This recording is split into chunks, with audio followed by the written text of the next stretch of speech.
Ode to a Nightingale, John Keats. My heart aches, and a drowsy numbness pains my sense, as though of hemlock I had drunk, or emptied some dull opiate to the drains. 1 minute passed, and Lethe-wards had sunk. 'Tis not through envy of thy happy lot, but being too happy in thine happiness, that thou, light-winged Dryad of the trees, in some melodious plot of beechen green and shadows numberless, Singest of summer in full-throated ease. Oh, for a draught of vintage, that hath been cooled a long age in the deep-delved earth, tasting of Flora and the country green, dance, and Provençal song, and sunburnt mirth.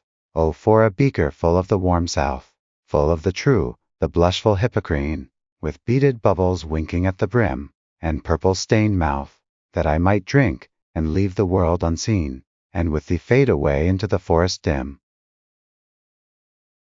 Fade far away, dissolve, and quite forget what thou among the leaves hast never known, the weariness, the fever, and the fret, here, where men sit and hear each other groan, where palsy shakes a few sad, last gray hairs, where youth grows pale, and spectre thin, and dies, where but to think is to be full of sorrow, and leaden-eyed despairs, where beauty cannot keep her lustrous eyes, or new love pine at them beyond tomorrow.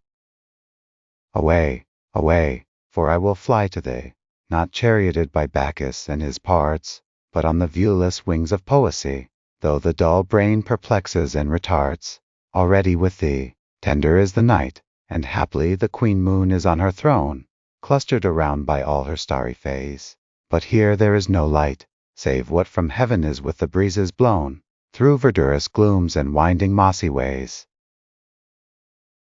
I cannot see what flowers are at my feet, nor what soft incense hangs upon the boughs, but, in embalmed darkness, guess each sweet, wherewith the seasonable month endows, the grass, the thicket, and the fruit-tree wild, white hawthorn, and the pastoral eglantine, fast fading violets covered up in leaves, and mid-May's eldest child, the coming musk-rose, full of dewy wine, the murmurous haunt of flies on summer eves. Darkling I listen, and, for many a time, I have been half in love with easeful death, called him soft names in many a mused rhyme, to take into the air my quiet breath. Now more than ever seems it rich to die, to cease upon the midnight with no pain, while thou art pouring forth thy soul abroad. In such an ecstasy, still wouldest thou sing, and I have ears in vain, to thy high requiem become a sod. Thou wast not born for death, immortal bird, no hungry generations tread the down. The voice I hear this passing night was heard, in ancient days by emperor and clown, perhaps the self-same song that found a path through the sad heart of Ruth, when, sick for home, she stood in tears amid the alien corn, the same that oft times hath charmed magic casements, opening on the foam of perilous seas, in fairy lands forlorn. Forlorn, the very word is like a bell, to toll me back from the to my soul self. Adieu, the fancy cannot cheat so well, as she is femme to do, deceiving elf. Adieu, adieu, thy plaintive anthem fades, past the near meadows, over the still stream, up the hillside, and now 'tis buried deep, in the next valley glades. Was it a vision, or a waking dream?